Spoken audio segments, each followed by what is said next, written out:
it's Sally here. Just a quick one. If you like this really sweary podcast by Kelechi, do remember to rate and review Say Your Mind on Apple Podcast, okay? Now for the very urban intro music. It's the Benz Brunani womanist, baby boys, baby girls, you need to hear this. Sit down, receive this realness. Make sure your cup's ready for the tea, we are go sip it, yo. Hard time scrolling for your long shorts. You might learn something you never know. Collect you fine, and she's one of a kind. Don't say you're mine, say you're mine. And then she told me, I think COVID's a lie. And I said, baby, you can suck your mom for life. Ha! Ha ha. Anyway, hi everybody. What's up? It's just me, Kelechi, in the blood clot place to be. Welcome to another episode of SYM, officially known as Say Your Mind, unofficially known as what? That's right, suck your mum. I feel so much better. Woo! Last week was tough, coming to record straight after Silverstone. A baby girl was tired. I was exhausted. So I'm back. I know some people are like, oh, you sound so ill. No, I was just from all the screaming. I don't like to make my throat work that hard. Pause.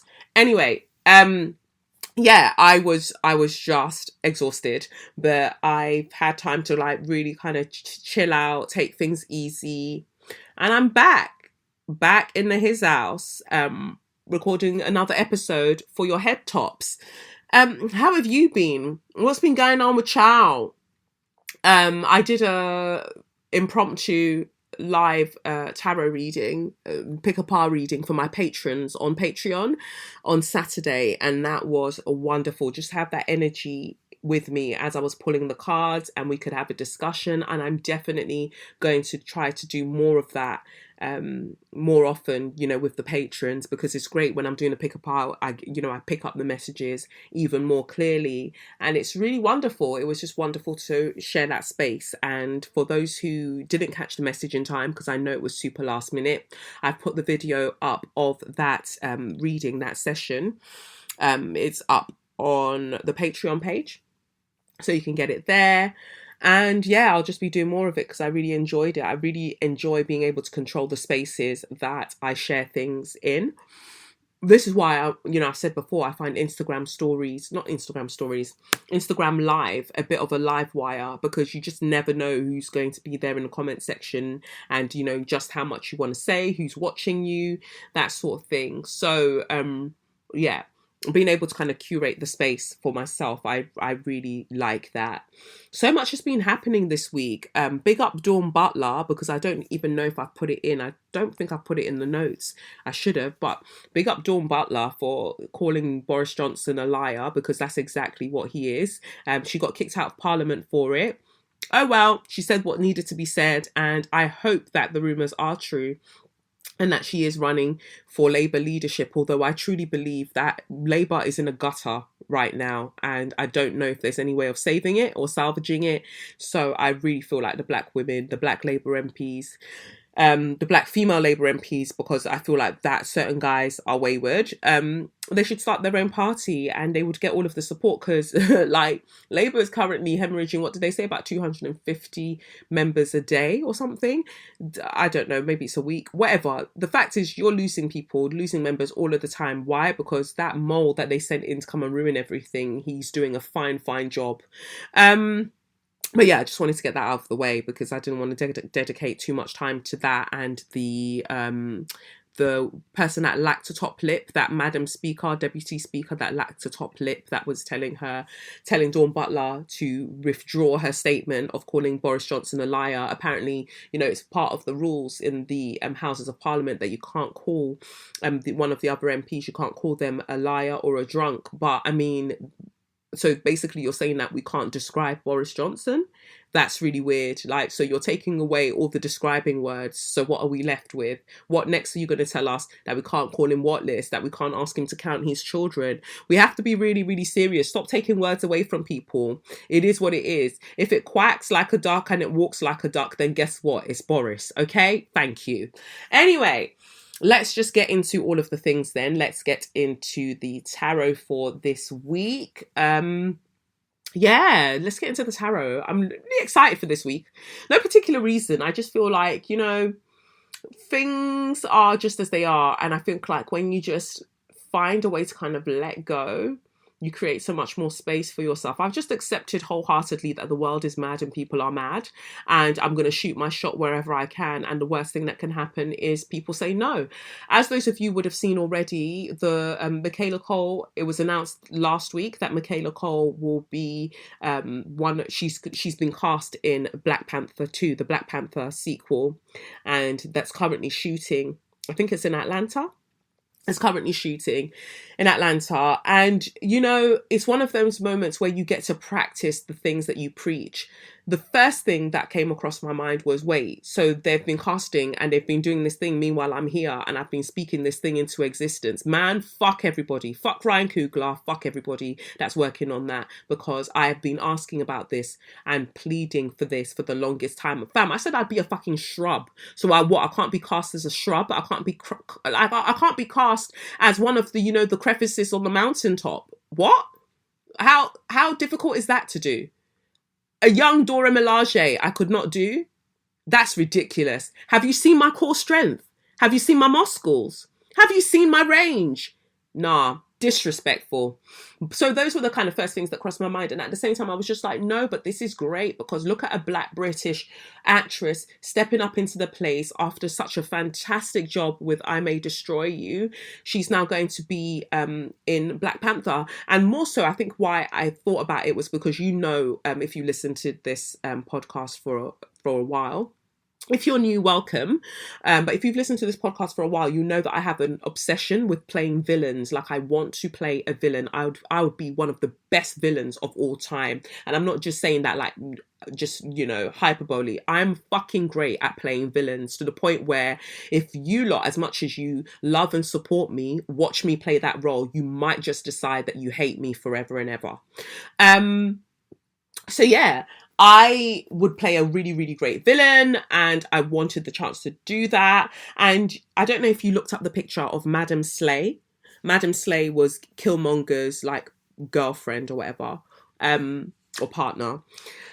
And she wears like cheetah print, and she's got blue hair. And if you look at the picture, I can see how maybe that's the role that they've cast Michaela Cole in. Because then it would make sense for the story that she's maybe coming to seek revenge for Killmonger dying or something like that. I don't know. Like, I'm not the one that writes these stories, innit? But that's what crossed my mind, that maybe they've gotten her in as Madam Slay, and I really wanted to play that role. But you know, it could also be Storm. But whatever it is, I'm just glad that we're really out here doing bits, and I think that it's a lesson. It's a lesson in manifesting. That when you're manifesting, you're always saying that you want to manifest the things that align you with your highest good. So if you ain't seeing it, maybe it's not for your highest good right now. You might see it in the future. And all the time they remake these things. How many like Spider-Men have we had, and this and that and this and that? Like, we've had so many like different, I think that's a different universe, obviously. But you know, like, we've had so many different actors play these you know, superheroes. We've had loads of Catwomen. We've had Storm. Wait, has Halle Berry played both Storm and Catwoman? I just think that's great that she's played so many superheroes.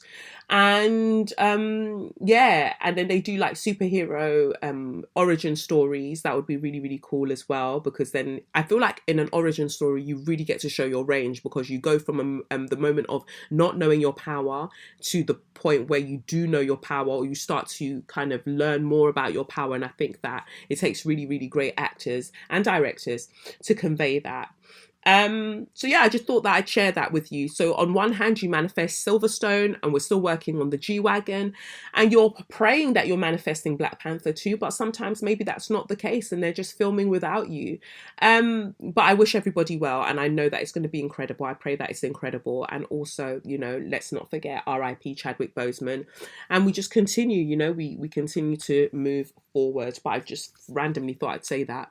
But I'm saying I randomly thought I'd say that, but I'm really trying to lean into the fact that the more I connect with spirit, the more I focus on my spiritual practice. I don't say anything for no reason. Everything kind of interrelates. Remember when I said, when that stupid Jankro bitch said that, emailed me, the quote unquote journalist, said, oh, well, how would I know the things that you've done? It's not like you're a household name, but these times you're trying to chase me down for fuckery. It's not like I'm a household name, but I remember saying on that podcast that mark it on the wall. By the end of this year, watch where I'm going to be. And just lo and behold, by the end of 2020, I was doing major bits, and now we're in 2021. The bits have been bitsing, you know, the bits have been bobbing, you know, the bobs have been bitsing. I've been doing bits and absolute bobs. And it just goes to show, like, you know, even the things that you might feel like you're saying flippantly, you know, the tongue is powerful. The tongue is extremely powerful. So be aware of the things that you're saying over your life and the things that you're saying over other people's lives. And so if I've landed a curse on you, that's still going to stay until I say otherwise. And you've provided me with an apology, and I have accepted that apology, because I know that certain men, from what I've heard, are really struggling right now. But you know what you need to do next time? You won't move mad. Yeah. Next time you won't move mad and think that you can just tweet through it and not give the apologies that you need to give. Anyway, so yeah, let's get into the tarot. So the cards that came out this week, I just said, you know, what is the advice really going forward for this week? And I'm using the After Tarot deck instead of the Lisa Style deck this week, as well as the Spiritual Seasoning for the Soul Oracle deck and the Wisdom of the Oracle deck as well by Colette Baron Reid. But the Spiritual Seasoning for the Soul deck is obviously by moi. The first card that came out is the Temperance card. And so in the traditional deck, we see the angel pouring from one cup into the other with 1 foot in the water and 1 foot on the land. And it's just beautiful. It's beautifully depicted with the sun in the background and a path leading towards the sun. In this deck, we see the Temperance card. We see the angel, light shining above their head. This is number 14, breaks down to 3. Yeah, no, number 14 breaks down to 5. Sorry, 5. All right, so the conflict is over. You know, the conflict is over. That's what it feels like. We see the angel pouring the water back into the lake that they're by, or the pond, and then the other cup is held up into the air, and a dove is flying out of it. Beautiful red wings. The conflict is over. Like some of you, you know, some real shit has been happening. Some real shit has been happening. Some real things have been going on in your life, and you might be thinking like, rah, how did I make it through? Because we've got the 3 of Swords here, and it's not the 3 of Swords where the swords are in the heart, like in the traditional deck. No, the swords are now out of the heart. It's still raining though. There are still clouds behind, but the heart has been bandaged up. Number 3, the heart has been bandaged up. And so what this is telling me is that you've been through a lot. Knight of Wands also in reverse is here. So I read this a number of ways. You've been through your healing. That's what the Temperance card is firstly saying. The conflict is over and you're healing. And that's also what we're getting from the bandaged heart, that you are healing. For some people, you might be healing from infidelity, like somebody cheated and everything. Because when I sometimes think about that, when I think of 3 of Swords, I know it's not the traditional reading of the card. But you're healing. You've pulled the swords out. You're kind of done with that relationship now. You made the choices that you needed to make. You called the shots that you needed to call, and you're moving on. Or even if you were the person that did the cheating, and now, you know, they say sometimes when you do long throat, you know, you choke. And so, you know, that's done now, and the consequences are really there. And the thing is, the healing isn't over. You are healing, you know, because we've got water with the temperance card, the angel standing 1 foot in the water, 1 foot on the land, and we've also got rain behind the heart and the clouds as well. So you're not done with the healing, you're still processing everything. But when we see that Knight of Wands, it's like you've gotten rid of the people that were just like, bringing extra drama in your life that you did not need. I feel like for some of you it was even a hotep. One of them hotep guys that when you first meet them, you're like, rah, wow, they're vegan and look at their washboard abs and wow, they're so cool and they like sea moss. And then they just start doing the most and really restricting who you are as a person until you're finally like, you know what? Take your sea moss loving ass elsewhere. Yeah, take all of your beaded necklaces and your ankh tattoos, take all of that elsewhere and fuck off. So some of you are going through that, and others of you, it's just a case of like you're just watching them go. You're watching these people leave. You're watching them leave and go and figure out what it is that they want for their lives. Because sometimes, it's not even necessarily a case of infidelity. It's heartbreaking when there's nothing actually wrong with the person and there's nothing actually wrong with you. It's just that you want different things. That I think Crystal mentioned it one time where it's just like the hardest heartbreak is when nobody's done anything wrong. It's just, it's just not working, and that's okay, because sometimes it helps us when we have a bad guy, right? It helps us when we have someone to blame and we're like, well, that's why it didn't work because they're narcissistic. When someone's broken up with somebody because suddenly everybody starts posting screenshots of what a narcissist is and what a sociopath is. And you're like, Lord, come and see everybody's degree in psychology. But yeah, sometimes it's not that. Sometimes it's just that it served the purpose that it needed to serve at the time. And now everybody can go their own way. You can go your own way. Yeah. Anyway, and then the song that kept coming into my head when I saw these cards before started recording, like I just flipped them over before I pressed record. I don't know if you've heard that Boys to Men album, but there's a song in there that says, "Don't have to stay with someone that makes you cry. You'll end up killing all the love you have inside. Can't hope to see the sun if you don't open your eyes. Don't let real love pass you by." That's a tune. I know you're nervous, but take it from me. 'Cause you deserve so much more than you receive. Yeah, it's a banger. I love that album. It's actually one of my favorite albums in the entire world. Yeah, you don't have to stay with someone that makes you cry.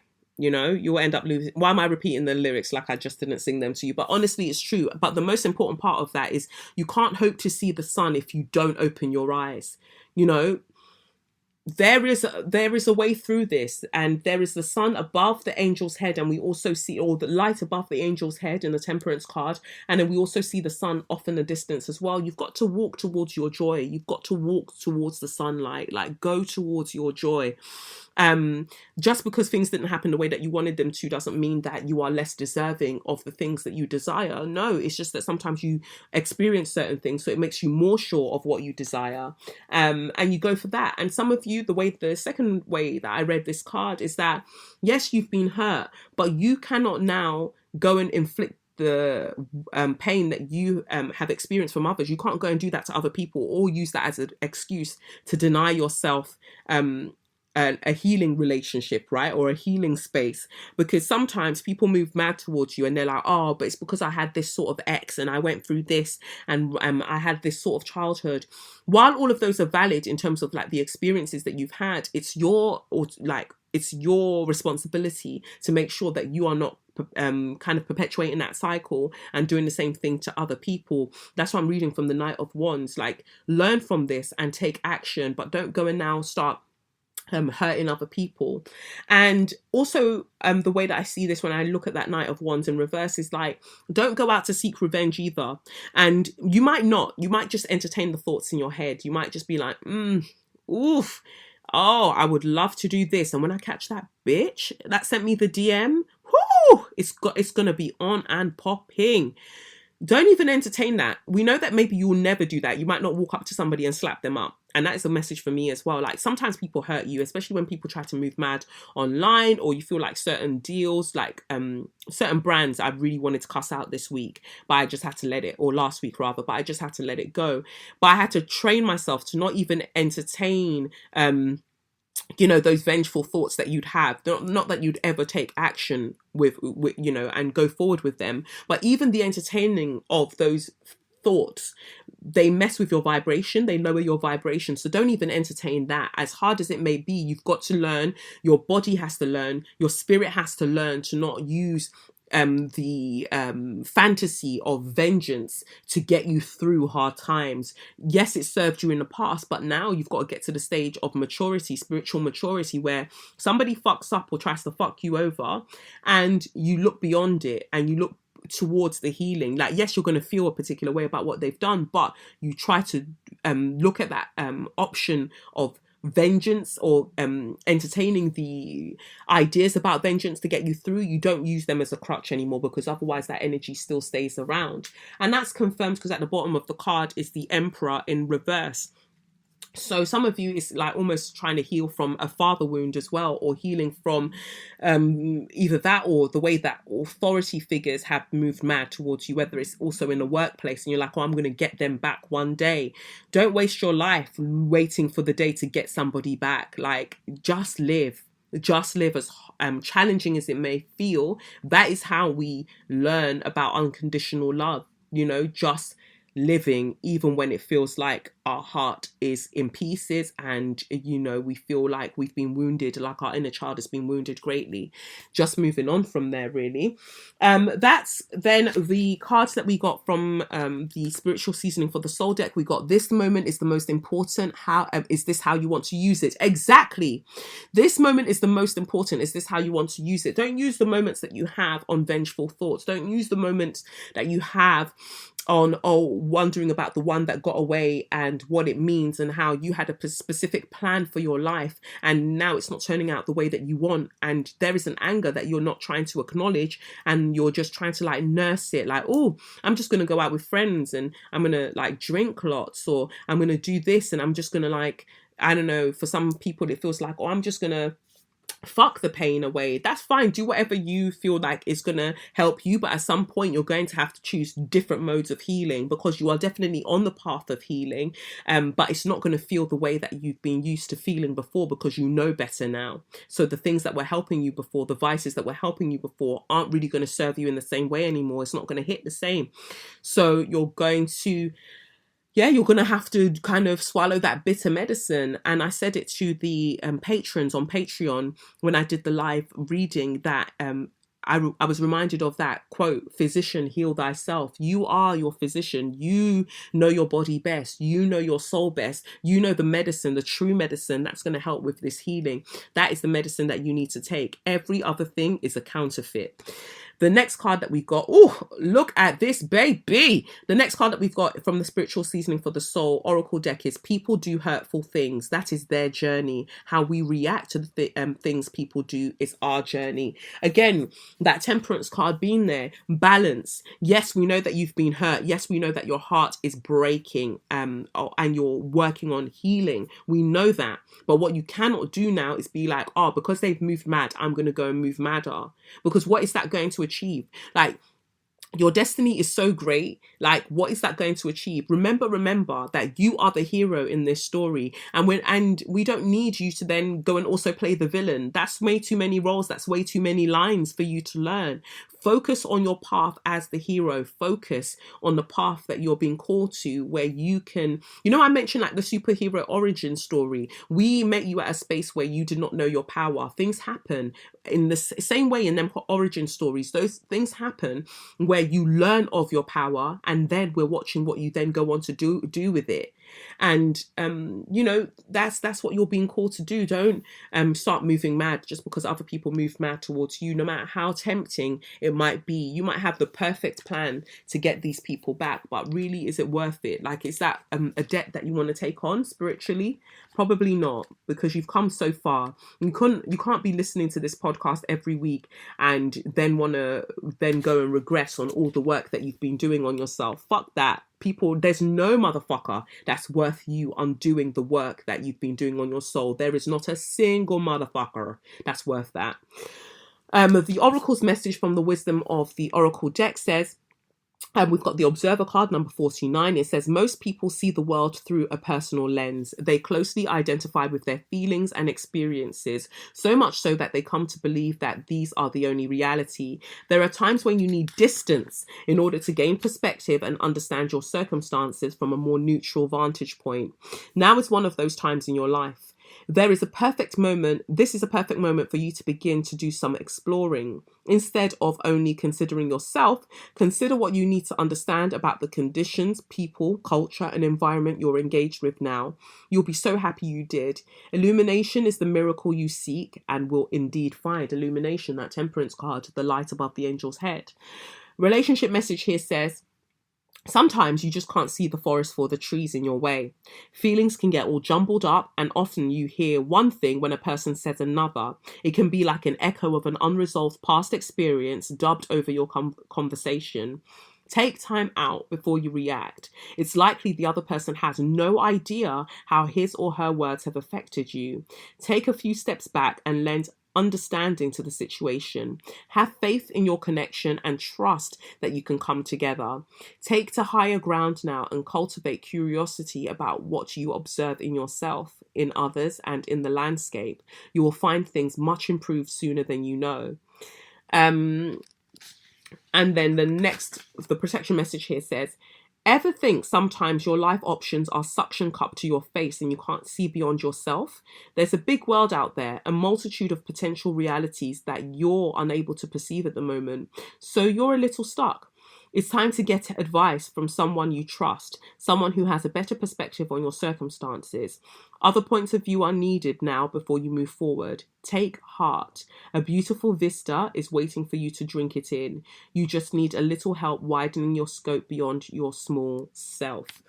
And I think that is really lovely. And it kind of sums this up, especially what I was saying earlier, like, don't let the wounding of past experiences make you move mad to other people in the present.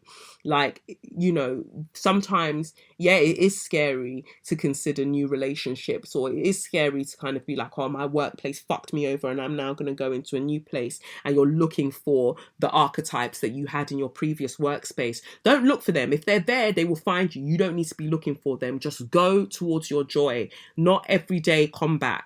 Ha! Drag me, Lord. Not everyday combat. Some days just take the joy. Yes, we know that we've come through so much, and then that hypervigilance, it's a trauma response. We've got to heal. Yes, there might be danger around the corner, but there might not. What if there isn't? So it's about finding a balance. That's why the Temperance card is there, finding a balance. Like, we know you've got smoke for the people who need it, but it's not everyday smoke, So that's that for the tarot for this week. I pray that it resonates with you. Those who keep asking me about the one-to-one tarot readings, I update my schedule, my timetable. I put the availability on the KelechiOkafor.com website. I put it on there when I know when I'm available. I tend to kind of get booked for things, sometimes at the last minute, sometimes way ahead. We never know. And I put it on there. But the first people who I always tell when I've added my availability or added more slots, I always tell the patrons. So if you want to know firsthand rather than emailing me endlessly, jump on patreon.com/KelechiOkafor, and you can book yourself in from there, or just keep an eye out, because that way you also get the pick-a-pile readings as well. Anyway, let's jump to this week's show sponsor, who are BetterHelp, and then we'll go to Share Your Magnificence. So this week's podcast episode this week is sponsored by BetterHelp. Like I said, if there's something interfering with your happiness, maybe you're moving mad towards people because other people have moved mad towards you, BetterHelp, that's Better HELP, will assess your needs and match you with your own licensed professional therapist. You can start communicating in under 48 hours. It's not a crisis line. It's not self-help. It's professional therapy done securely online. There are a broad range of expertise available that you might find aren't actually available in your local area. The service is available for clients worldwide, and you can log into your account at any time and send a message to your therapist. You'll get timely and thoughtful responses. Plus, you can schedule weekly video or phone sessions so you won't ever have to sit in an uncomfortable waiting room with people staring into your nostrils. BetterHelp, that's better H-E-L-P, is committed to facilitating great therapeutic matches, so they make it easy and free to change therapists if needed. It's more affordable than traditional offline therapy, and financial aid is available because BetterHelp wants you to start living a happier life today.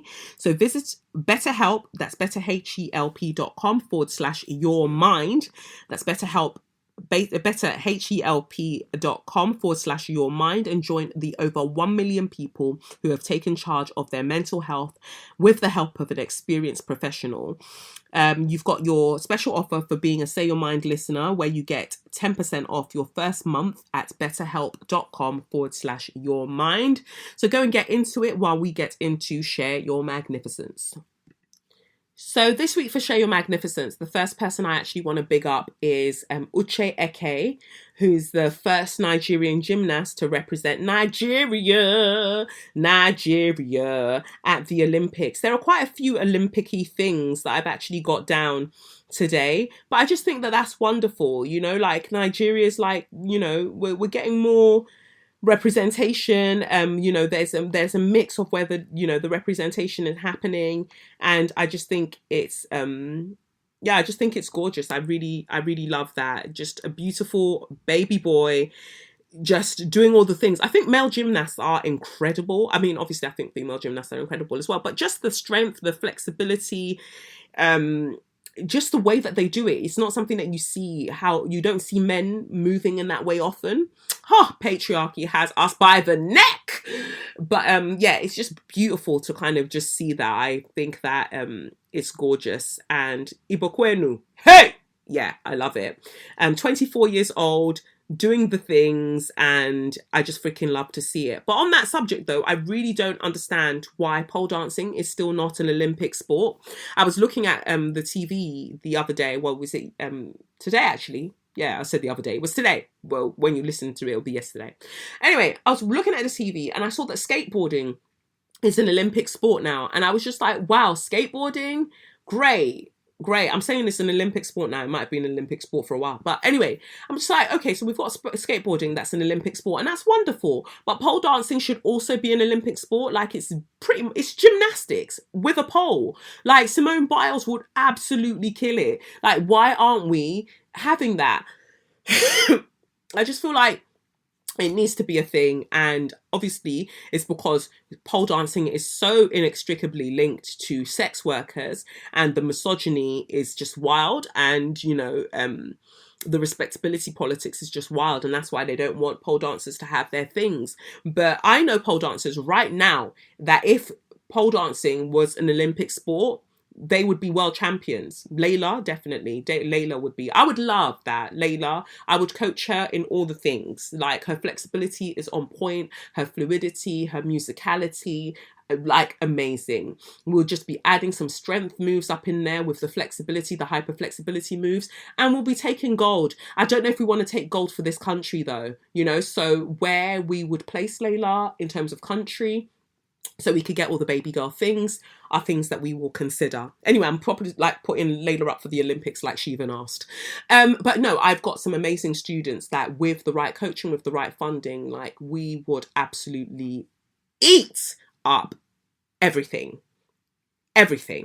But yeah, I just think that, you know, these are the ways that misogyny and misogynoir specifically goes unchecked, because when we see the people doing the incredible moves and that go viral, usually black strippers, black pole dancers, that's what we're seeing. They're the ones that their videos are going viral. So when you now want to make pole dancing an Olympic sport, you have to involve them. And that is what they will not want, because they love the whole kind of very white, respectable in quotation marks, slim women who are teaching pole dance for fitness. We're not going to go to the point where these black women who are doing incredible feats of athleticism on the pole are the ones that are going to come and dominate the sport. It's less like, no, you lot have dominated too many sports. You can't have this one too. But I just went off on a tangent there, but I just basically want to say, big up yourself, baby boy, Uche Eke. 2 slaps on your chest for, representing Nigeria so well. We'd fucking love to see it. And then what's next in my magnificence? I've got a letter. I've got quite a bit for magnificence this week. And also I've got an interview, so I'll talk about that shortly. Let's see here. Here we go. Hello, Kelechi. I've been listening to your podcast for a little over a year. Thank you for bringing veracity with ferocity. I love that. I think my name should be Ferocity. Maybe that's my superhero name. Anyway, I want to send a huge slap on your chest a huge slap on the chest to the youth who took down, beheaded and decrowned the statues of Victoria and Elizabeth in Winnipeg, Treaty 1 territory, ancestral and homelands of the Anishinabeg, Cree, Dakota, Dene, Metis, and Oji Cree nations. Treaty 1, signed in 1871, took this territory from 7 local Anishinaabe First Nations in order to make the land available for European settler misuse and forceful ownership. This occurred this past Thursday, that was 1st of July, erroneously referred to as Canada Day, a day that is set aside to celebrate the ongoing desecration of the original protectors of this land and the land and waters, as well as consistent invasion and political manipulation in other parts of the globe. As a child of Black Caribbean immigrants, I am especially indebted to and grateful for this particular action, in addition to continual struggle, rebellion, and protection of this land. Much love to you and your family. Thank you so much for that. I really, really love that. And for the people who managed to topple those statues and decrown them, beheading, you really, really went there. But good, because we keep pretending like Canada is left out of the conversation when we're talking about colonial settler states. Like, that is what these places are. It's easy to focus on Australia, New Zealand, and all of them, man, but literally right in our face, America's right there. America and Canada are right there. Canada just does a better job at PR than America at presenting itself as, oh no, look at us moving forward. No, you're just as bad, you're just as smelly. Canada Day where you just stole land and killed people. What do you mean? And it wasn't a case of, oh, we got it because we were just better. No, you just massacred people. You were willing to just, you were willing to commit genocide in order to just take all the things that did not belong to you. So, if your statues are being brought down, good, because I don't want to see Victoria. I don't want to see Lizzie. I don't want to see Vicky and Lizzie. For what? Why? Vicky and Lizzie can fuck right off. That's what people are saying, and that's what they did. So I respect it. I truly, truly respect it. My next Shea or Magnificence, I've got 2 voice notes. Let's see. I chose 2 voice notes. Let's start with this one. Let's start with this one. Let's get this all the way up. I'm all the way up. Hold on. Hey baby girl Kelechi, this is for Share Your Magnificence and it is for you. I absolutely loved seeing you living your best life at the F1 event. You were looking like an absolute spice, rocking the hell out of those JW Andersons. I absolutely love that for you, nipples and all. I think I even commented a few months ago on the Patreon under the Pick a Pile reading that I would love to understand your skincare routine. Please and thank you. The way your skin is just glowing so ferociously, especially when we have this shit show of a government to contend with. Your skin is doing bits and doing bobs, and I think the baby girls, baby boys, and baby non-binaries deserve to know. In the event, though, that you don't air this on your podcast, I have a one-to-one session at some point as a gift card, so I will happily dedicate a section of that to understand your skincare routine. Thanks. And keep glowing. Love to see it. Bye. I just love that. I just love that. And that's the second ferocity that I've received. Maybe that's going to be my name. You know, if I was like a wrestler, maybe that would be my name. Kelechi for ferocity, veracity. Yeah. Something like that. Like, you know how The Rock is like the Dwayne The Rock Johnson? I would be like Kelechi Ferocity Okafor. Okafor. You know, before they start again. Can't leave me alone ever. But yeah, I love it. But then, you know, then people are expecting the ferocity. So maybe I'll be Dainty Gyal. Hey, Dainty Gyal. Yeah. Because my nails are done at the moment, right? Like acrylics. Usually I just have like shellac, but I've got acrylics on at the moment, like really short ones, like pointy, like almond shaped ones. And I asked for like little flowers to be drawn on them. And I saw a friend the other day and he grabbed my fingers and he was just like, wow, these are so cute. They're so dainty. You know, you wouldn't expect it of you. And I was thinking, that's what's funny. Like, people just don't look at me closely enough, because you see one thing when I'm a whole kind of like, I don't know, merging and a mingling of so many things. Like, it's just a shame that you miss it, because of course, I mean, what did you want me to have drawn on my nails? Like lightning bolts? What the fuck? Spears? Daggers? No, because you're not paying attention. You're not paying attention. People are missing the magic that is me by not paying attention. So I love that. I love the mix of everything, and I love the ferocity coming through. As for my skincare routine, honestly, it's so simple. I focus on, you know, staying as in tune as I can with my ancestors and with spirit, aka Mother Goddess, Father God. I just keep myself there in that space, and I feel like that's really helped. It sounds like such a woo-woo response, but no, let me break it down. When you're focused, when you realize, or you start to kind of commit yourself more to the fact that there is not a single motherfucker breathing that is walking this earth's crust that can chat to me, that can chat to me. There isn't a single one. I answer to my godly boss. I don't answer to anybody that's walking this earth's crust. Like, yes, you can have your rules in place and I'll adhere to them as much as I can within reason, but honestly, I'm looking beyond you. It's above you, it's above me now, and I focus on that. And why that helps is because it really helps my cortisol levels, the stress hormone. It really helps that, so I'm not breaking out, so my body isn't like moving extremely mad, although it does move mad sometimes. It's just not moving extremely mad. And it makes me focus on minding my own business. So when I see things going on, I just stay out of it for the most part. I might send a young DM to Sadiq, or send him a text message, or to one of my other people then. But for the most part, I just stay out of the day-to-day higgy haga. And it really helps. But in practical terms, drink my water. I, exercise often, so it's keeping the blood flow going. And my smoothies contain most of the greens that I have in my day. I pack that out, spirulina, all of that stuff.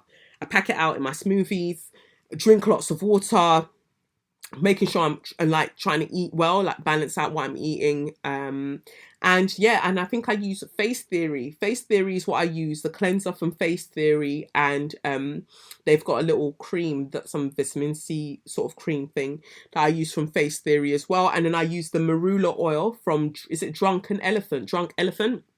I use that marula oil, and that's pretty much it. I don't do anything else really. I just try and like keep it simple. My skin seems to handle itself, and I feel like since getting my hair locked as well, I don't know why, but it's made a difference. Like, it's really made a difference having my hair sort of like away and things not touching my face randomly. But I would love to elaborate, but that's pretty much all it is. Focus on God, focus on yourself, and eat your greens, drink your water, mind your business. Hope that helps. And I look forward to our tarot reading, our one-to-one tarot reading together soon. And then I'll jump into this voice note for Share Your Magnificence as well. Oh, it starts off as a letter, then goes into a voice note. It says here, "Hi Kelechi, I hope you're doing well. As always, I must tell you how grateful I am that you're still doing the podcast. It is such a needed space and yours is such a needed voice. For this week's Share Your Magnificence, I'd like to nominate myself for regaining more of my self-confidence. Despite being a naturally confident person, over the past few years, my self-esteem has waned, and for a long time, I fretted about putting my art out in the open, for example. But in the past week, I've bit the bullet and performed not one but 2 poems at an open mic night. I'm so proud of myself for overcoming the fear of sharing my art with the world. Also, as a mum of 3, I'm even more proud that I have found the time to fit my various interests around my kids. Ultimately, I hope I make them proud one day." Now, one of my poems is about a certain wayward politician who we all know but shall remain nameless. Guesses are welcome. Lol. And given the G that is Dawn Butler was suspended from Parliament this week, it feels so serendipitous that I released this poem on Thursday night, the same day that Dawn showed herself to be a true woman of honour, unlike the focus of my poem. I attach a clip of me reading it out as a voice note, and it would be incredible if you could play it on your show. Sure thing, baby. Here you go. No Daughter of Mine, written by Jacqueline Courtney. Oh my daughter of Africa, is it the English Parliament where I see you stand? Is it within the party of division where you've shown your hand? Is the pay that good? Is it mere money that should see you deny what is right and defend so vehemently a blight on your own people? The stain of racism after centuries remains, yet you are not fighting to wash it away. No, you are happy to work against siblings of yours dismantling the chains. It saddens me to say, you are no daughter of mine. Yes, born of me, of Africa, you might be, but a love for me, for Africa, is not what I see. I see scorn, I see shame, I see an urgent need from you to disengage with the work of activists, advocates, and appellants for change. If a love for Africa in you bore a flame, it would see you not denounce the theory of white privilege like it's folly or a game. It would tie you to lifelong efforts to redress, restore, and gain retribution for all the things, all the people stolen from my shores. I don't have to remind you of how your siblings were taken, or of how by foreigners my bones have been broken. Alas, this is just another episode in my story of misfortune that leaves me shaken. And this isn't the first time one of my children have been complicit in my demise. But it hurts no less to constantly hear you defend from the wrong inside those hallowed chambers. From your pulpit you protect the inglorious who arrest innocent black children. Just because you don't fear the police doesn't mean they won't kill them. What is frustrating is where you side in these sensitive situations. It is not rhetoric to say that enforcers of law should be fair and act without intimidation. Exactly whose tensions do you fear you'll inflame if you just say what is right and be part of the change? Lovely. Thank you for that, Jackie. Thank you. That was really, really nice. I really enjoyed it. I obviously know who that is, and if it were me, I would have made a mention to straggly braids, because that would have been a great ending also to put in there. Do you want to be an agent for change with your straggly braids, huh? Do ya? So thank you for that. Anyway, the last part of Share Your Magnificence is the interview with Philippe Lacotte, who is the amazing writer and director of the new film that's actually out now, really. Yeah, I think it's out now. Yeah, it's out now. Night of the Kings. It's set in Lamaka prison in Côte d'Ivoire, Ivory Coast, and we follow a young boy, black boy or young black man, and he's sent to prison for being part of like a group, kind of like a militia sort of group. And when he arrives at this prison, he is tasked with the job of being Romain, who is the storyteller for that night. But obviously that comes with some consequences. And so he needs to keep this story going until daylight or until sunrise. And, you know, they read this person who's tasked with being the storyteller for the night does so on the night of the red moon. And I really am so intrigued by men who, you know, exude this incredible kind of conversation around femininity, that it comes through, that is so very, very like prevalent in their work. And that's what Philippe Lacote, that's what he brings to the table.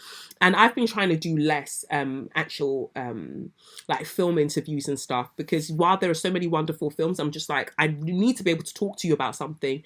And I watched this and I was absolutely floored, absolutely fucking floored. It has to be one of my like, probably, yeah, I would say top 2 favorite things that I've watched in the past, I don't know, 3 years. It's amazing. It's absolutely amazing. Like, no hyperbole, no cap. This is fucking brilliant.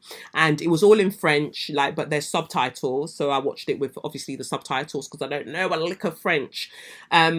But yeah, it was beautiful. It was so lyrical. Even with it, you know, reading the subtitles, you could just see, like, it was just incredible to see that many like black men being in that space and being so like the physical theater that is kind of used in it, like the stylized movement that's used in it, is out of this world. I just loved it. I just thought it was incredible. So yeah, you get to listen to my interview with Philippe now, and I'll catch you in a bit. Hello, Philippe. Hello, how are you?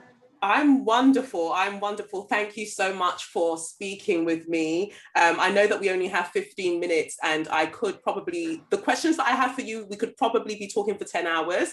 So I really tried to like whittle it down. We have time. We have time.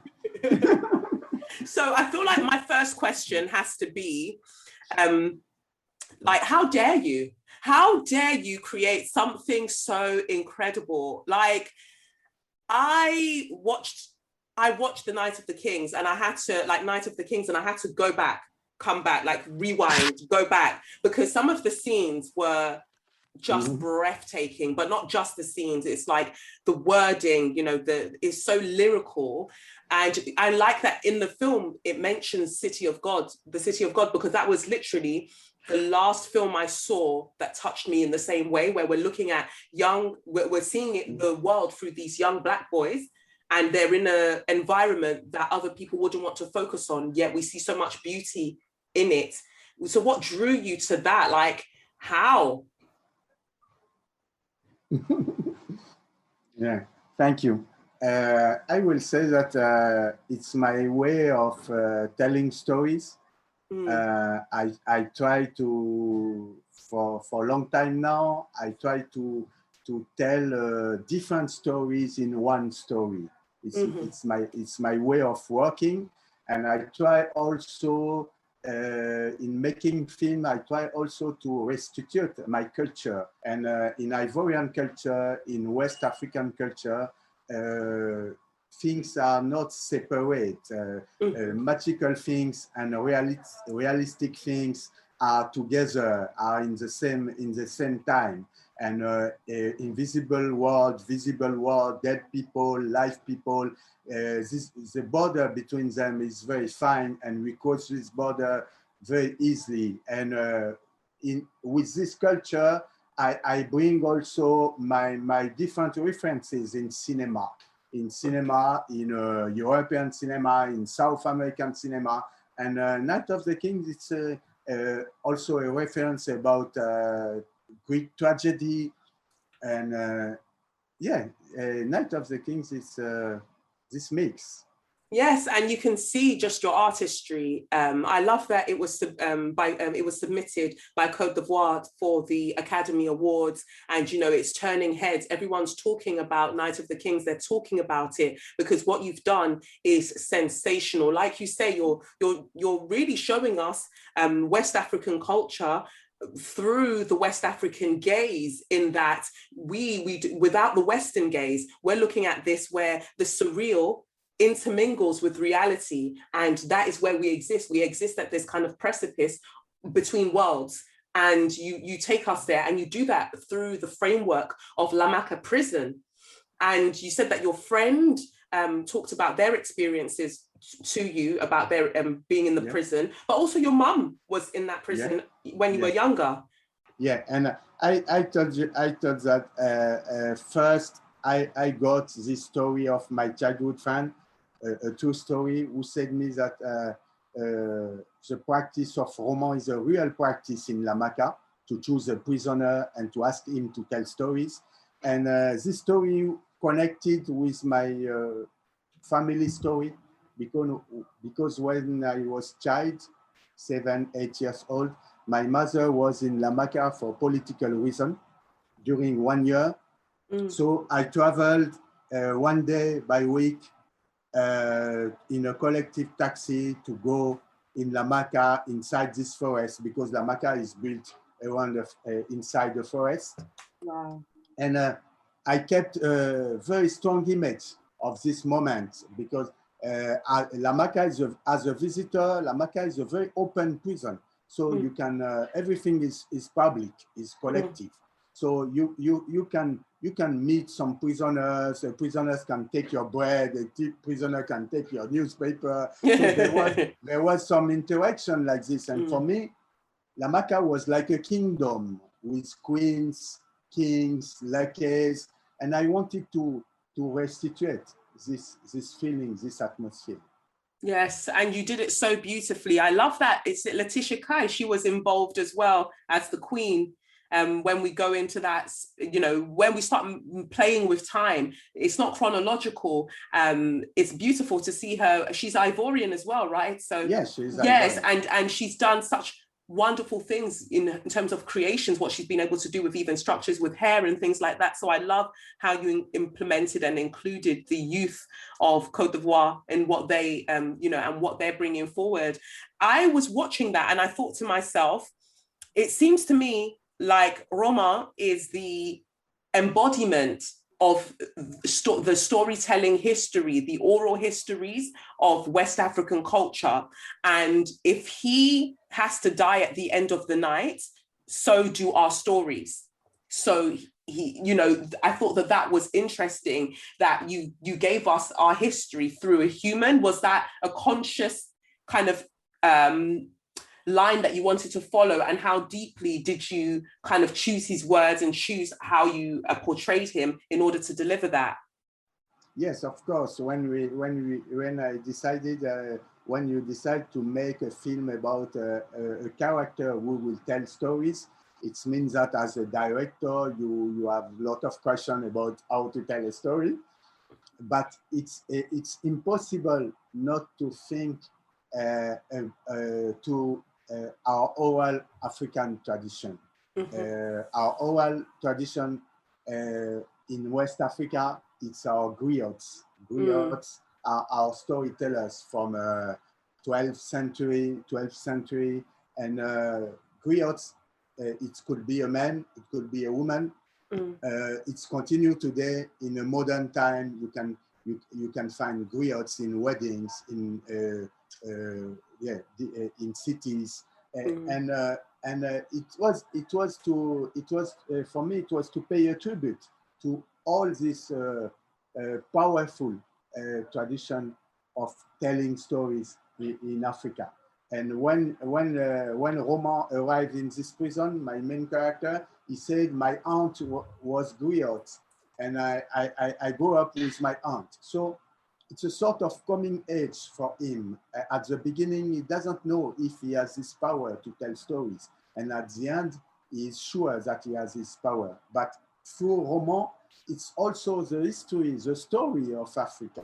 To say, okay, we don't know if we were kings or not. Yes. But Yes. but we will tell our stories, and by these stories we will be kings. We will Yes. be queens. Yes, and I love that for us. I love that you give us something where, you know, I love that you said, like, even when you went to visit your mum at La Maca, like, it felt like a kingdom. We saw kings and queens. It wasn't something that was shrouded in shame. It was something that was infused with pride, and that pride comes across when we are watching your depiction of La Maca prison in this film, because we do see pride. We do see an overlaying of different histories, cultures, you know, subcultures within prison systems, as well as that being a microcosm for what's happening in the world at large, or within West Africa at large. So I think that's, you know, I think that's really, really wonderful. How did you settle, or how did you come across, because I know that he put himself forward for the casting, but of all the actors that you saw, how did you settle upon, you know what, Kone Bakare, that is Roman? We spent with my casting director. We spent 2 years, and Wow. maybe we saw 2,000 young people in different suburbs of Abidjan. Yes, and finally we selected 40 young boys and girls, majority of boys, because of the film, and martial art fighters, dancers, singers. Young first young actors, and we made a workshop during 2 months. And at the beginning of this workshop, nobody has his role.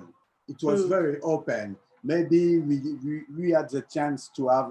We started with 5 actors who could be Roman, but finally, Bakary Kone was the first one who knows by heart all the script.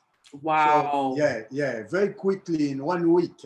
So he helped all these actors to repeat, to know their speech, and he was the first one to arrive and the last one to leave, and the boy who cleaned the room, and by this way we started to discuss. We started to spend a lot of time together.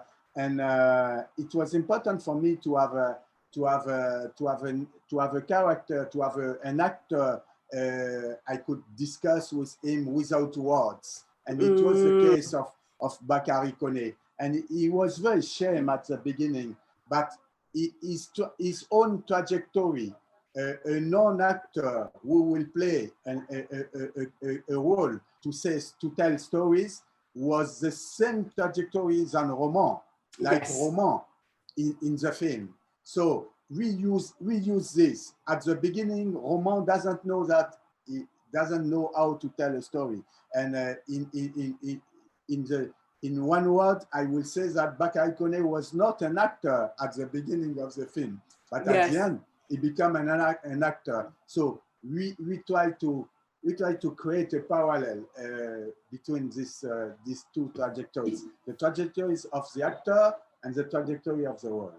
Yes, and it's evident. It's evident. When I watch it, I was so mesmerized by him. I think he's gorgeous. I think he just played the role incredibly well. And you see that. You see the raw, fresh talent that's there, and the potential that's there. And I commend you for seeing that and bringing it to us and sharing that with us as a gift. I know that, you know, there must have been, you know, as you say, thousands of other wonderful actors, but really what you gifted us through him, I can't wait for everybody else to see it. One of the other questions that I thought about was the moon, the red moon, and how femininity as a theme is prevalent throughout the narrative. Because we see that even with Greek mythology, as you've referenced, right, with the chorus and everything else, we see this.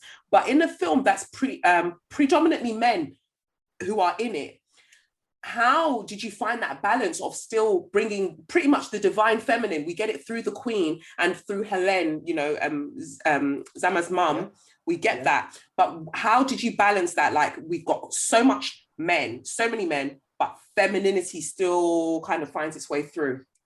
Yeah, I didn't want to make a masculine film. I made a film with a lot of men because of the system of prison. Yes. Because or you have a prison of men or you have a prison of women. And it was more easy for me to be on the men's side. But when I decided to make this film on the men's side, my first question was how to bring femininity inside. Femininity also by flashbacks. As you said, the queen. I tried to build a strong feminine character. The queen is very important. She's very beautiful in the film, and also the Helen. Even if it's very short, but we have a strong emotion with the mother of Zama. But inside the prison, I wanted to bring a character like sexy, a transgenre, because the most important thing was also to speak about desire in prison. Yes. Yeah, desire in prison, to speak about bodies, to speak about sexuality in prison. And sexy is a young transgenre in this prison, and she has a special place because she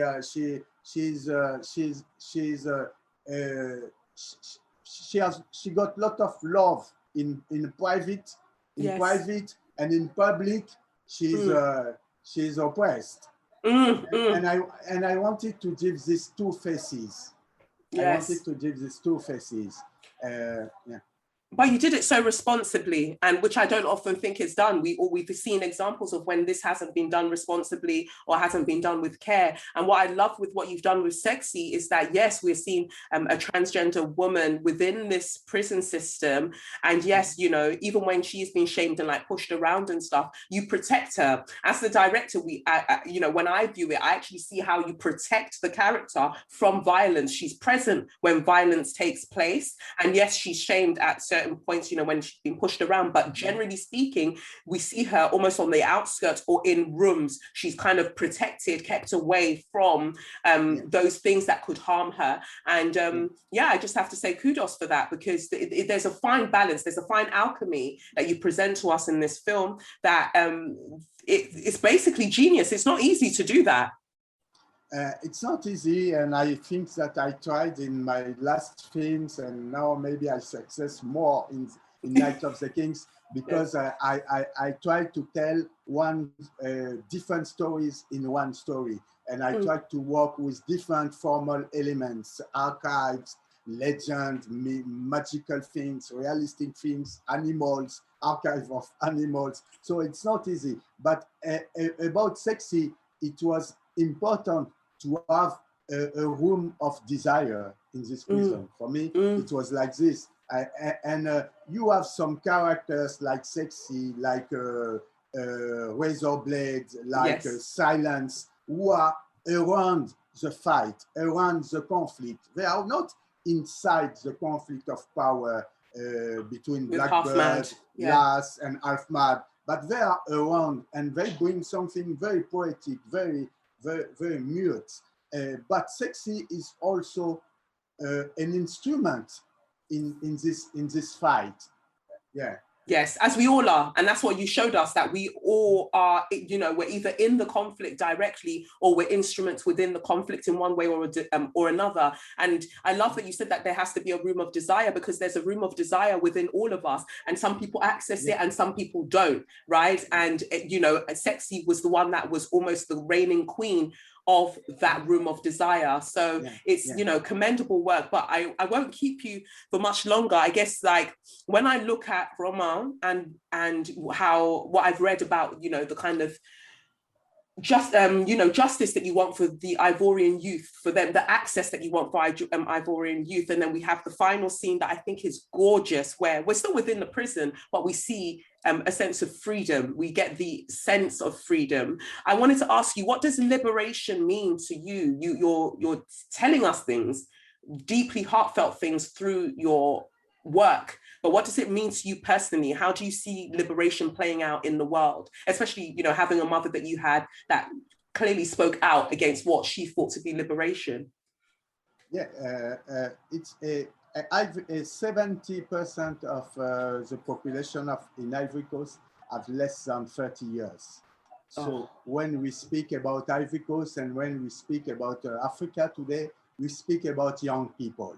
Yeah, it's very important to say this. And La Maca is a prison who is between two populous areas, Abobo and Yopougon. Yopougon is my native area. And it's a very big suburb, very popular suburb.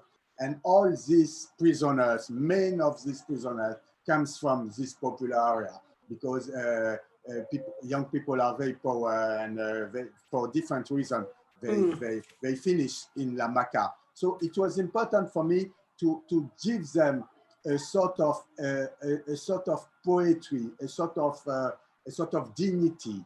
What I want to say really is that the prison could be a place of poetry, a place of imagination. Yeah, and I didn't want to say something about the condition, even if the conditions are very hard. But I want to show one night when my prisoners become kings. It's only one night, but it's enough to say something about their spirit, about their feeling. The first sentence in this prison, when you start the film, it's nobody is innocent. We don't care about what prisoner they do to be in La Maca, but we want to one night to travel in their imagination, in their spirit, in their dreams, in their blues. And that's it, and that's what comes along, that comes across when we're watching it, that even though we are in this prison, a place of confinement, a place of judgment, because you have to be judged, sentenced to end up there, we transcend systems, we transcend institutions, and we're allowed to be free, and there's hope. And even Blackbeard, a lot of shots that you have of him, he's usually behind bars or he's in rooms, and then also he's confined within, his illness. And, at one point he talks about, well, when I'm free, I'm going to roam the outsides of the forest like a doe. And I thought it was interesting that it's doe and not deer. It's not the male. He says, my divine feminine will be free, basically. You speak about masculinity. About Blackbird, it's important because I didn't want to make the chief who is very masculine. Yes. I wanted to bring something more intimate, because when you start with Blackbird, it's at the end of his life. So it's not a chief who will use strength to say I'm the chief, but it's a chief who think about his death. So it's a different way to speak about how to control a prison. It's not it's for this. He will organize this performance of Roman, telling stories, because it's the only way for him to control the prison. Yes. And but then we see that through him as well. There's that jealousy, as we find when people get older, they are jealous of youth, because it's like, we don't know, and you look at the youth and you feel like they're not using their time properly. So he feels that contentment, he feels that sort of like resentment towards Roman, because it's just like, I just saw you and I didn't like you, and so that's why you were. So I just think it's beautiful how you've done that, and you've infused hope into something that people might see as so dire, and that is a powerful tool to give them hope. So thank you so much. Thank you. The main question was the fight between words and violence, and I wanted to say that words could stop violence. And you did. You said it. It's beautifully written. It's beautifully portrayed. It felt very theatrical to me, as somebody that loves theatre, as an actor that loves theatre, and having done that, what you created, that idea of the chorus, almost like an amphitheatre, that sort of thing, is sublime. And I can't wait for more people to experience what you've done, because I think that you're changing something. You're changing something in the kind of alchemical process of our lives, especially as children of the West African diaspora. Thank you. Thank you very much. Thank you. So I hope you enjoyed that. As you can see, Philippe is an absolute wonder, and I'm so excited for more of his work. Like, I'm truly, truly excited for it because it just made me think about so much. And I can't wait to watch Night of the Kings again. Like, I've got I even think, like, as much as I was able to deconstruct some of the imagery and the language and like what was going on, I still know that if I watch it another 3, 4, 5 times, there are other things that I'll pick up, especially if I go and look at the references, whether it's like references that he's making with the word choice, or whether references that have been made visually, look at the history of the stories that have been told within West African folklore. There are so many layers to this man, and I just, 2 slaps on his chest and 2 slaps on the chest of all the baby girls, baby boys, and baby non-binaries that have written in, and just continue to do magnificent things. Like, I'm so excited. I'm so excited for all the wonderful things to come. If you've got a submission, remember to send it to sym@kelechiokafor.com. and I will read it out. I'm loving you lot's voice notes. They're just wonderful. Love hearing your voices. So let's go to So You Mad. There's quite a bit for So You Mad. I'm just going to try and like whittle it down, I think. There is a letter from way back. Let's start with this one. It says here, Dear Kelechi, I hope you're doing well. I'm loving the podcast, both with and sans Sadiq. It's a great start to the week, helping me catch up on the good, bad, and mad occurring in the world. You deserve all of the success, and I hope you get your dream cast soon. Thank you. I'm emailing this submission for So You Mad. We all know that COVID has disproportionately impacted Black people here in this dusty England, and also over in America, KKK, yeah. And Black people have died at a higher rate and lost out on more income than our white counterparts. As stated by the NYT, link below, non-white farmers have long endured discrimination, from violence and land theft in the Jim Crow South to banks and federal farm offices that refused them loans or government benefits that went to white farmers. Therefore, as part of the COVID relief bill President Biden signed in March, $4 billion was set aside for 120% debt relief for socially disadvantaged farmers, defined by the government as those who are Black, American Indian/Alaskan Native, Hispanic, Asian, and Pacific Islander. This is, of course, only a small portion of the money that Black Indigenous people of color in the US are owed. But even this crumb was snatched away by a judge this week. Remember, I'm reading this from quite a while ago. Judge Marcia Morales Howard, nope, she's not Black, used her ashy hands to lift her gavel and rule it unconstitutional because it violates white farmers' right to equal protection under the law. It is very, very wild to me that a program, imperfect and insufficient as it is, but specifically designed to begin to correct historical inequities which are still being felt to this day, can be struck down because of what essentially amounts to a reverse racism argument. Will the madness never end? If anything, the reverse should be happening, with this program extended across more areas of society for BIPOC people, from housing to education to healthcare. Add to this the Republicans' filibustering and the For the People bill, which would reverse their efforts to suppress the votes of minorities, the seemingly stalled negotiations on a woefully insufficient police reform bill, and the so-called moderates in the Senate unveiling a shitty bipartisan infrastructure bill which would leave out Biden's stated priorities of taxing the rich, giving federal paid sick leave, and tackling the climate emergency, priorities which would disproportionately affect or benefit BIPOC people. And it seems as if America can do nothing but shuffle forwards a bit and then take a step backwards. Thank you for your time in reading this, and may you and yours have a blessed week. Many thanks. I just think that that's wild. I think that that's wild that we sometimes we approach things as if we started on a level playing field. We did not. And white farmers, okay, they may have been affected by this pandemic. I see that. But I don't feel like they've been anywhere near as affected by the pandemic the way that Black and Indigenous people of color would have been affected. And, how they've gone about farming, they would have faced way more obstacles, systemic obstacles as well, where historically, I don't know if any of you watch Queen Sugar, but that was a great show to kind of highlight the kind of realities of black farmers and how they were pretty much kept in poverty by, you know, the white landowners who were out and about. It was just like, for as far as we're concerned, slavery isn't over. You can have these things, but we own all of the land around it. So we're going to frustrate you until you give us your land too. I haven't seen the recent season of Queen Sugar, by the way, because, you know, whatevs. Anyway, but I just think that, you know, that letter resonated and I thought I'd bring it up this week. So that was my first So You Mad.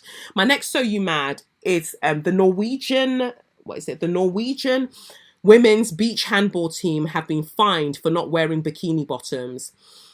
The European Handball Federation has handed out €1,500 fine to the team wearing shorts instead of bikini bottoms at the recent European Beach Handball Championships.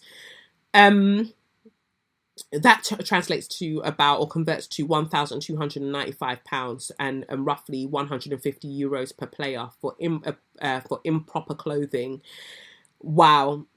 And it's just like, what do you mean improper clothing? We don't want to wear the little bikini bottoms.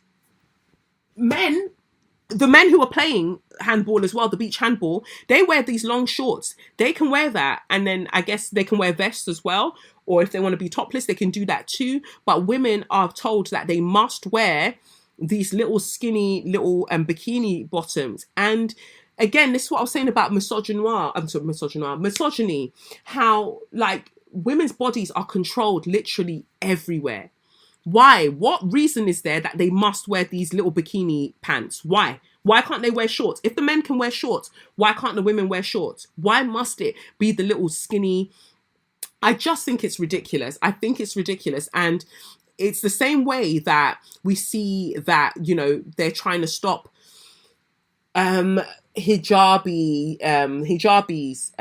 from wearing what they want to wear. They're all part of the same coin, like trying to control women's the way that women are clothed in any which way. Leave people alone. Let people wear what they want to wear. The main point of it is that fucking ball goes over the net.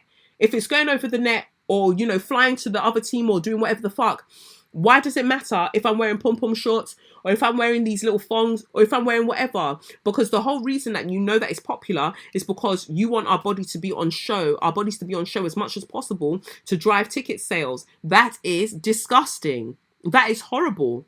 And yes, you're used to commodifying women's bodies in order to sell products. But, you know, certain times women are tired of that, and you can find as much as you want to find, but you're just making yourself look like absolute fucking pricks. Leave people alone and let them wear the things that they want to wear.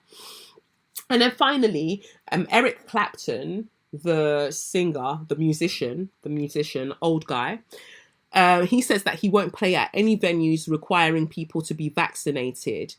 And it's just like, well, okay, girl, you know, you don't have to. And my whole thing about the whole mandating, having everyone vaccinated thing, I feel two ways about it, because I just don't feel like, again, like I was saying earlier about the bikini bottoms and things like that, I feel like there has to be a line where the government can't force you to do certain things. The same way that I feel like you can't be forcing women to keep pregnancy or, birthing people to keep pregnancies if they don't want to.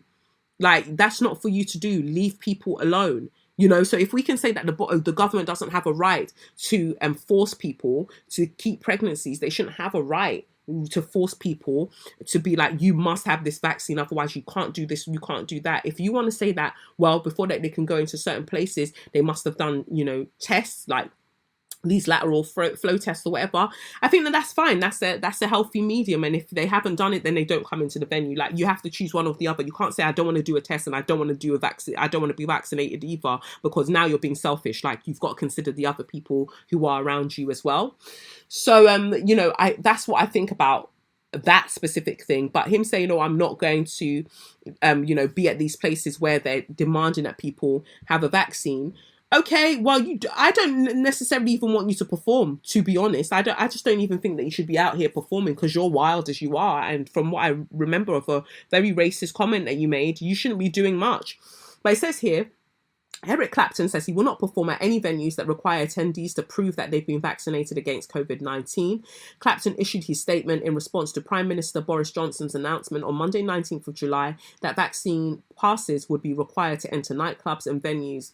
Clapton's statement was shared via the Telegram account of film producer and architect Robin Monotti, who has also been sceptical of the COVID-19 vaccine and expressed other doubts about the UK government's response to the pandemic. Clapton previously shared a message about his disastrous health experience after receiving the COVID-19 vaccine on Monotti's Telegram page. Following the PM's announcement on Monday, the 19th of July 2021, I feel honour bound to make an announcement of my own, Clapton said. I wish to say that I will not perform on any stage where there is a discriminated audience present. Unless there is a provision made for all people to attend, I reserve the right to cancel the show. The message was accompanied by a link to Clapton's anti-lockdown song with Van Morrison's Stand and Deliver. Representatives for Clapton did not immediately return any requests for comment. And yeah, I just think that it's interesting. I think that, you know what, let me break it all the way down to you. Let's just be real with each other for a moment here. I think it's weird and also wonderful, right, how you get to see what white people are passionate about. White people can suddenly say that they don't want to perform at certain venues that other people are being discriminated against when it's a COVID fucking vaccine. But you are the same person, and I'm going to read you what he said in 1976 at another one of his own concerts, right? You're the same person that can make all these other statements, but you now feel like, oh, well, if people are being forced to take vaccines, then they, or they've been told that they can't enter these premises or venues unless they take a vaccine, then I don't want to perform here. What about people who were forced into slavery? How do you feel about that? They were forced into slavery, and then your mother or their motherland or whatever the fuck, the Queen was like, oh, come and join us and help us rebuild our country after World War II. And they came over to come and help you do that. And they've been treated like shit, told like, oh, you can't enter here and you can't drink from this fountain, you can't do that. What about the people who had their countries colonized and then as some way of finding some sort of like restitution are like, oh, well, I'm going to go to the people's country who colonized mine because surely they should be able to see me as one of their own and rah, rah, rah. I just make all of those comparisons because it's like people don't want to do the full mathematics. They'll stop at 1 + 1 and they will not figure out how it equals 2. They'll just stop there and just be shouting up and down about 1 + 1. What does it equal though? What does the fucking thing equal? Talk about that, but they don't want to. They don't want to finish the assignment. So yeah, I just thought that was wild. And again, I'm one of them people. Either way, I'm really about minding my business. As long as me and mine and the people around me are safe and they're making informed decisions, you man can do what the fuck you want to do in it. I maintain that the government should not have so much power to be able to be like, you must do this and you must do that. When also we've seen how they've grossly mishandled all of this stuff. So it's fucking cheeky of you to then turn around and be like, now you have to do this, otherwise you can't live your life fully. Well, people would be able to live their life fully if you done your job fully. But instead, people were fingering people and lip-syncing people, in your offices in Whitehall, and you were going and checking girls that play violins and all of that stuff. None of you were actually doing your job. You were busy licking out pum. You were busy doing that. Pretty soon you were busy laundering money.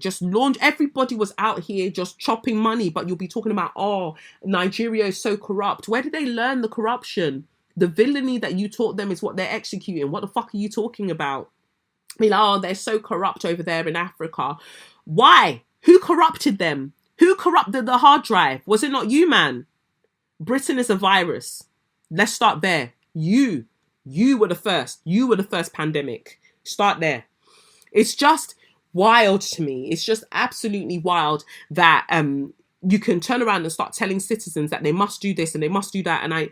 And meanwhile, not taking into account that this is all gaslighting. This is all smoke and mirrors, because the fact of the matter is so much money has disappeared. So much money has disappeared into weird little shell companies, weird little companies that have been started up, and then when you trace it back, it's all of you man's friends that have gotten all of the money, and you're like, well, if you want to go and live a life again, you need to do what we say, but you should have just done your job. The thing is, there is a way that you can steal money and still appear to do your job. You lot couldn't even finesse the thing. You couldn't even pretend like you were doing something while you were stealing the money. I think that that's ridiculous. I think that just goes to show how useless and stupid and fucked up you are, because there could have been a healthy balance. That's what the tarot said. You could have found temperance. Anyway, this is what Eric Clapton said in 1976, I think it was. It said he was performing at a venue and he said, "Do we have any foreigners in the audience tonight? If so, please put up your hands. So where are you? Well, wherever you all are, I think you should all just leave. Not just leave the hall, leave our country. I don't want you here, in the room or in my country. Listen to me, man. I think we should send them all back. Stop Britain from becoming a black colony. Get the foreigners out. Get the wogs out. Get the coons out. Keep Britain white. The black wogs and coons and Arabs and fucking Jamaicans don't belong here. We don't want them here." Now, he's been asked since, right, whether he stands by that statement or whatever. I don't think that kind of racism is something that you unlearn. Like, there are things that people can say that where it shows their ignorance, but this was on a next level. This was a next level hatred. Like, look at all the words. Look at all the like nasty words he managed to be able to get out. Your fam, just play your fucking guitar and shut the fuck up. But no, you managed to get all of these words out. 1976 was not long ago. They're asking him since, well, how have you taken that back? How are you feeling about the whole thing? And he never wants to explicitly address it. But you have the vim. You have vim now when it's COVID-19 to be like, oh, well, I'm not going to perform at a venue that requires people to be vaccinated and before they can come through. Like, whew. I think that's a mess. What I found most interesting, though, was that there are white people who they don't complain about the things that he said.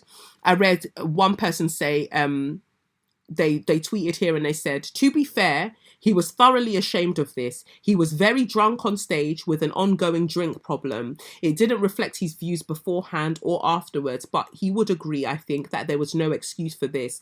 What the fuck are you talking about? Why do white people think that drunkenness makes you racist? What are you talking? What kind of alcohol are you drinking? What's the percentage in your alcohol that when you drink it, all the racism that you claim was not in your body beforehand just comes flying out? What are they putting in the wine? What are they putting in the beer? Like, what kind of barley is, what is going on? Which kind of barley, which kind of grape are they using? Like, Merlot what? Hop what? What is in your thing that is sending you lot onto crazy levels of racism, all because you had a drink? Alcoholism does not make you a racist. You're either a racist alcoholic or you're an alcoholic or you're a racist. But you can't say that it was the racism or it was the alcohol or the alcoholism that made the person racist. Like, that is some bullshit. And it's the same way that it seems like white people can just compartmentalize racism and be like, oh, no, they're not racist. They had an allergic reaction. They got stung by a wasp. And that's when they would never say that usually. It's just the wasp sting. They had a very adverse reaction to it. And that's why they said that they want all black people to be hanged from trees and their balls cut off. What the fuck are you talking about? Stop making excuses for racists today, in this moment, right now, right here, right now. No, stop it. Stop making excuses for racists because you look very mad. But that person that made the comment, she got dragged anyway, and I'm glad she got dragged because I don't get it. It didn't reflect his views beforehand or afterwards. What are you talking about? But anyway, yeah. Sometimes two things can be right at the same time. Yeah, people shouldn't be told how they should go about being vaccinated or what that will mean for them to be able to enter venues, as long as they've taken the right precautions, I feel, and taken the tests and do what they need to do. That's kind of like my healthy medium. At the same time, you're a raging racist, so you can shut the fuck up, you dumb bitch. So I just wanted to say that.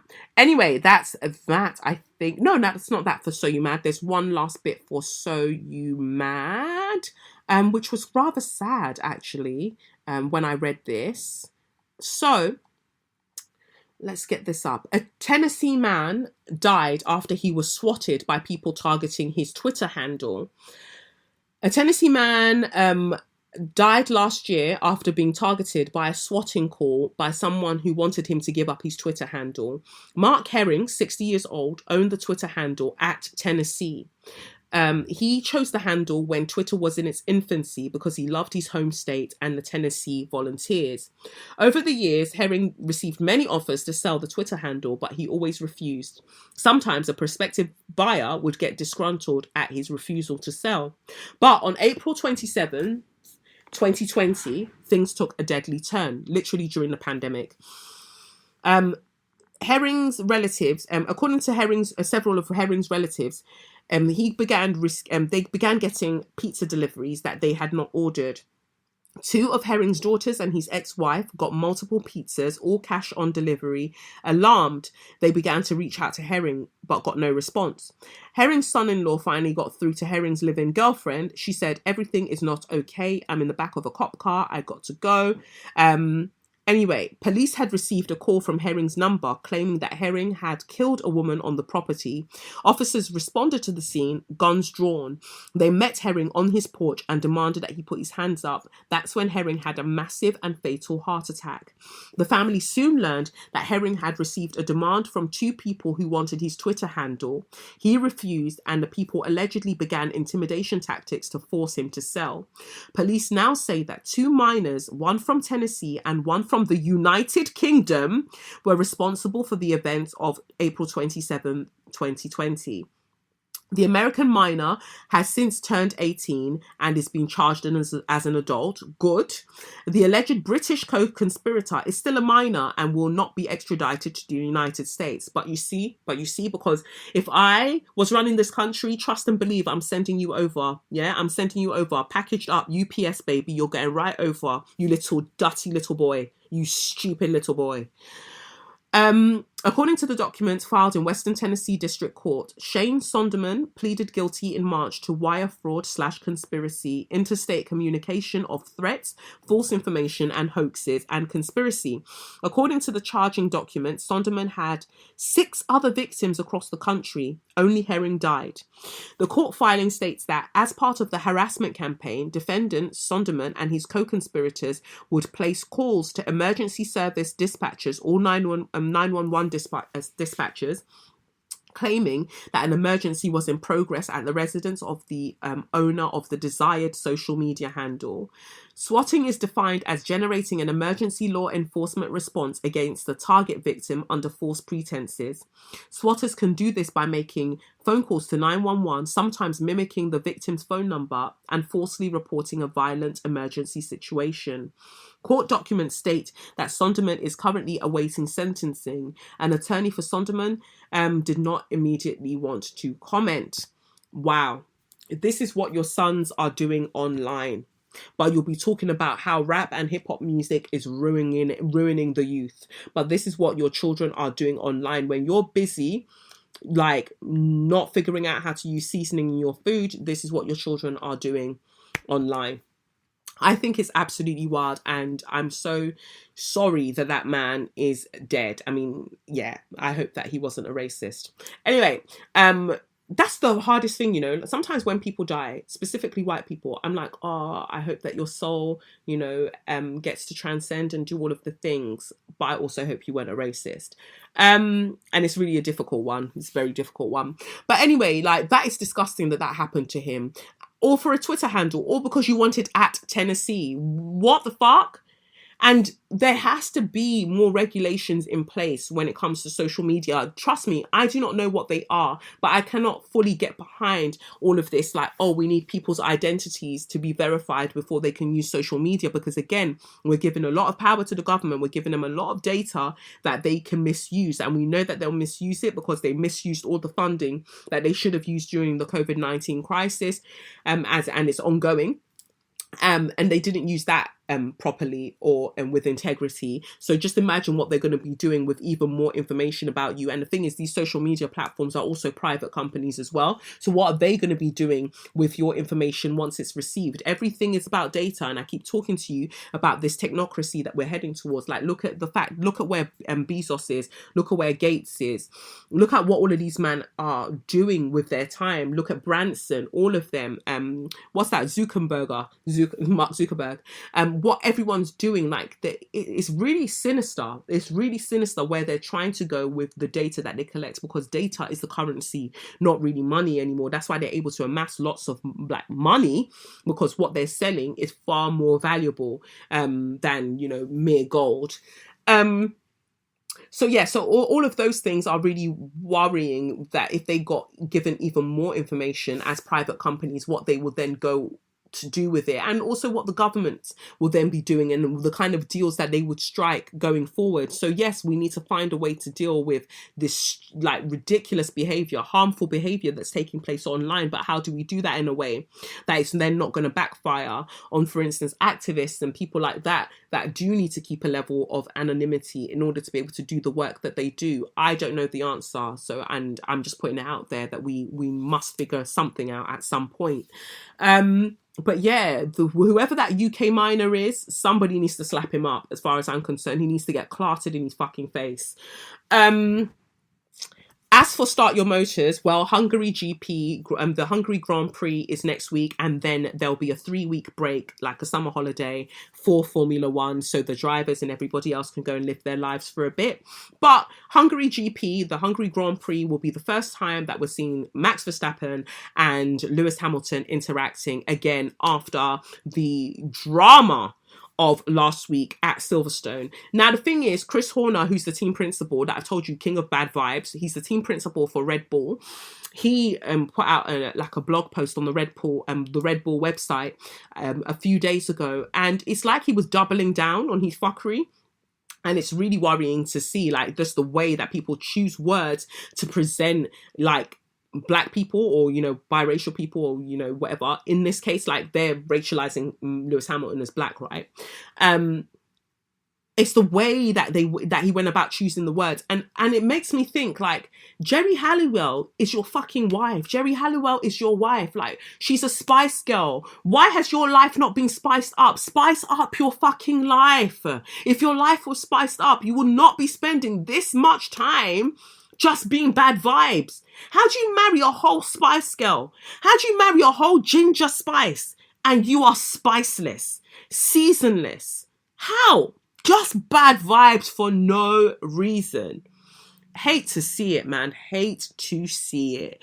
I mean, yeah, it's all one thing to want to win. Like, yeah, Red Bull dominated for 4 years, and then, you know, Hamilton, Mercedes, they had this brilliant synergy with each other, and they started like doing all of the things, and then they became 7-time world champions, and all of this, you know, really must have really knocked you. And I get it, because you also know that Red Bull can be great. But the thing that you don't want to do is just start moving mad with certain statements that you're making, because sometimes ancestors will rise up and say, okay, no more wings for you. Yeah, no more wings for you. You can sit the fuck down. So just remember that and behave accordingly. But anyway, we'll see what drama next week Sunday brings, because Max, being so young and full of, like, I feel like immaturity and aggression, I hope that he's, you know, able to drive properly. But if he gets in his feelings and decides to now start moving mad on the track, and, you know, he crashes again, boy, that's on him, innit? But I feel like now more than ever, Lewis Hamilton's got the fire in him, and he's going to do what needs to be done. And all the other drivers, I feel like they're trying to, like, stay out of it. They don't want no problems. You know, they're just trying to, like, keep it cute. And I think that that's what's best for everybody right now. Like, let's see how next week plays out, because sometimes you get these really random races where the people that you're expecting to win crash out, or something happens and they can't drive anymore, and the people or the drivers that are usually at the back or in the middle, suddenly they're, you know, proper racing, proper going for it, and then you've got somebody that wins that you weren't expecting.